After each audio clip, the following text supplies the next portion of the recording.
And we're back. We have all our switches mounted in the plate here. One thing you want to absolutely make sure that you do, you want to turn it over and check that all the pins are straight.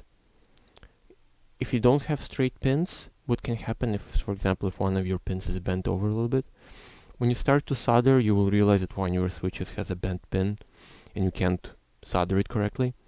What you will then have to do is you will have to desolder the other pins in that switch, or you can try to remove that switch separately and try to straighten that pin and then reinsert it back. So before putting on your circuit board, just make sure that all of your pins are straight. And this will obviously also help with putting your circuit board on correctly. One thing to note that I did not quite mention previously is that if you have Gateron PCB mount switches, the plate does allow for PCB mounted switches. You can see the two holes for PCB stabilization pegs here.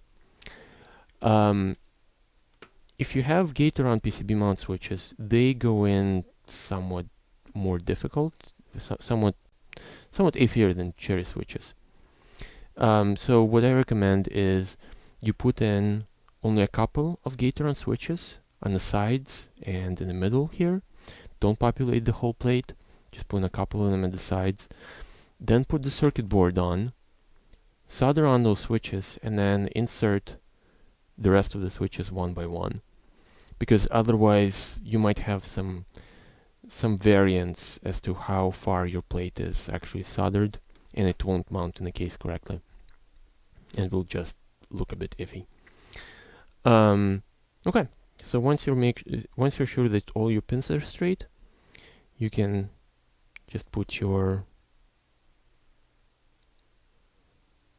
circuit board down on the plate carefully. Just gonna try to orient it, and I can feel that one side has gone in, but the other side is having some issues, so I might have a pin somewhere.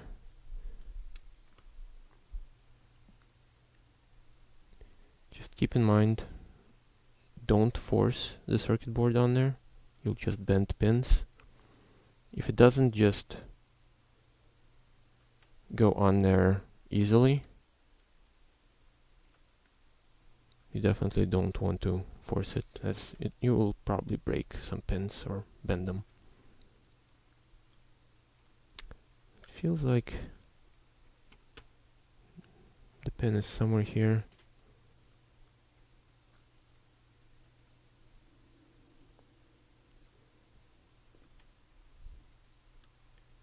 Let's try this again.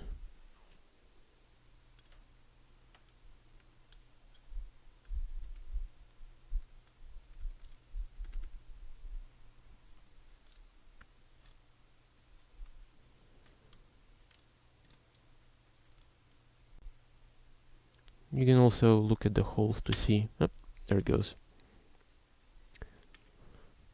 Okay. And you now have a PCB that is mounted on the switches. Again, just take your finger, and run it alongside all the switches pins, and just feel that each switch has two pins poking out to save yourself some grief down the line.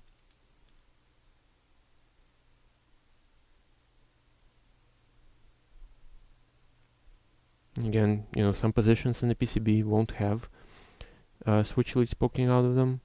That's because those positions are not populated. Okay. Now, turn on your soldering iron. I'll bring it over here a little bit. Okay, turn it on. Again, you want to allow time for your soldering iron to come up to temperature. I do recommend the temperature of about 350 Celsius or 660 Fahrenheit. Don't do anything above that, even for lead-free solder, because you might burn the pads or separate them from the circuit board. especially for leaded solder. I don't recommend you try anything above that. If you're having issues soldering, even at that temperature, your issues are elsewhere. It's not a problem of solder or anything like that. Okay, so your soldering iron can take up to a minute to come up to temperature, depending on the brand of soldering iron, your tip, a number of things. GBCs come to temperature extremely quickly in like 3 to 5 seconds, which is just ridiculous. Heko 88 might come up to temperature in 20 to 30 seconds, I don't remember exactly. And the TS100 is under 10 seconds, I believe. But again, allow your soldering iron to come up to temperature. Once it can melt solder, you see some smoke coming off of it. Just melt a little bit on the tip, and that means you're ready to solder. Let's see what's next. Once your tip comes up to temperature, use your sponge or brass wool. You will clean off various oxides off of your tip, and then apply just a tiny bit of solder back on the tip to help with soldering. Now, this little bit of solder will give you much better initial contact with the component that you're soldering. You want your tip of your soldering iron to always look bright and silver. It should never be dull or blackened. Both are signs of an oxidized tip. Let me zoom in a little bit here. I do apologize, I do use manual zoom so that it doesn't hunt all the time. So hopefully you can see that my soldering iron tip is pretty bright and shiny. Not sure how well it shows up in the video. This solder will not stick to an oxidized tip, so you don't want your tip to be oxidized. You'll have a much harder time forming a fillet. You will try to artificially put your soldering iron at a much higher temperature. So yeah, clean your tip, preserve it, keep it in good shape, and you'll have a far easier time soldering. You want to touch your tip at an angle to the joint that you're soldering. So in this case, let's see where we're at. We're somewhere here. So you will want to touch both the pin and the hole that you're soldering. And once you touch it, you'll want to immediately come in with your solder. So when you touch it, you'll come in with the solder from the other side. And when you touch both, you will heat up both. And you should never feed solder directly on the tip. You should only feed it into the joint, which means from the other side. So heat up both components and feed your solder in, and then remove your tip. And just like that, you should have a fillet. And I will do it with the other side of the switch. Again, just a little bit of solder, and remove your tip, and you're done. You will have some flux residue, don't worry too much about it. It might look a little bit ugly, might be brownish, yellowish, but again, it's nothing to worry about. You can clean it later with isopropyl alcohol, 93% or higher if you really want. Again, if you followed my solder recommendations, your flux should not be acid or water clean. If it's no clean RA or RMA, you're fine with just leaving the residue on there. Again, it will just look a little bit ugly. Your total time per joint should not exceed more than 3 or 4 seconds. Try to not to exceed that amount to avoid damage to the components. If you're having difficulties, take the iron away, apply a little bit more solder to the tip or flux to the joint, and try again after giving the joint time to cool down. Again, don't feed the solder on the tip. Apply to the joint directly. You have to take advantage of flux in the core of the solder, and if you apply it directly to the tip, like that, you will burn off the flux before it has a chance to take care of any of the oxides and switch pins. And your switch pins are usually fairly oxidized. Don't feed too much solder into the joint. Only feed enough to form a small volcano shape. That's called a fillet. If you get a ball that's too much solder, you should try to take it away with a clean tip or wick. And I will try to show you how it looks here. Let me focus. And you will hopefully see it's a nice little volcano shape of solder. Okay.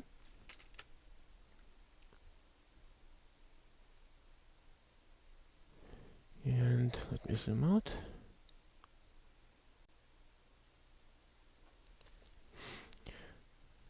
Now, what you want to do is you want to solder down all four corners first, especially the side where the USB component is.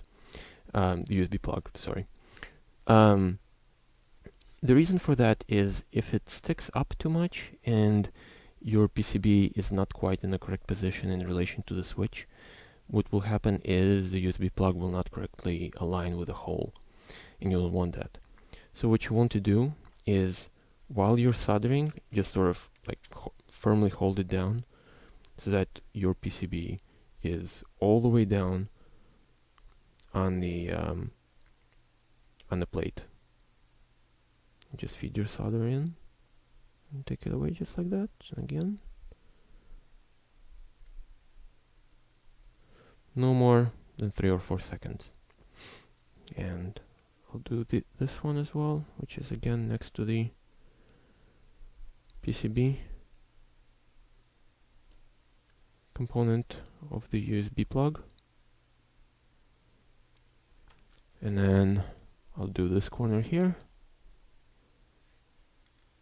Again, press it down firmly.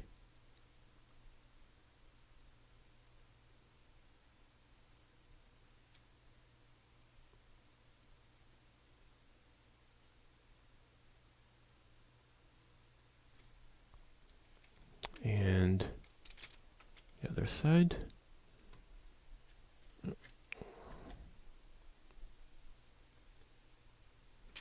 Again, press it down firmly.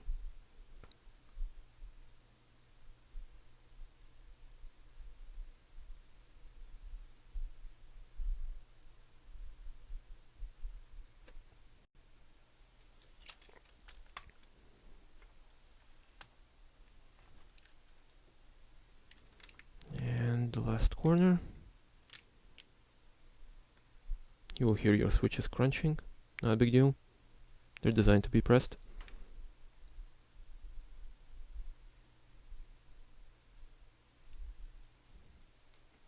Okay. And then just continue soldering. What you want to do is every, let's say, 10 joints, again, depends on your tip and how good it is, you'll want to clean your tip frequently. If you see it getting oxidized by the flux, turning black, yellowish, brownish, wipe it off on your sponge. Let me get a sponge here. Wipe it off. Just stick it in there, poke it around a little bit. Again, if you have a brass one, if you have a regular water sponge, just wipe it off on there. Apply tiny little bit of solder again once you're done, and you're good to go for the next joint. So we'll continue to solder here until we get all the switches.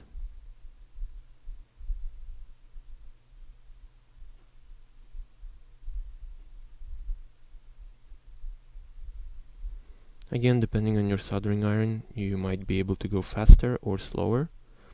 The big difference in soldering irons is generally the faster they are to heat up, the faster they recover from joint to joint. What happens is, obviously, when you're soldering, your tip will cool. And when you apply that cool tip before it has a chance to recover to the next joint, you're not going to have enough temperature to solder that next joint. So a good indication for that, as I've mentioned, is if your solder iron takes a very long time to come in issue temperature, let's say a minute, you might have a bit of an issue doing joint to joint really fast. Occasionally you might want to give it time to sort of heat back up and get that thermal mass going. This is not usually an issue for higher end irons, like a Hakko 888 or the TS100, or as you can see, the JBC that I'm using is not a problem at all. I can just go joint by joint and just keep on moving along.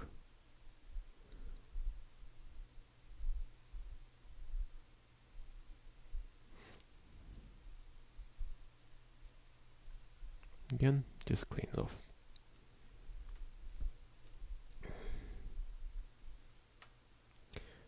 Alright, and I am going to continue soldering here, and I'll be back once it's all soldered.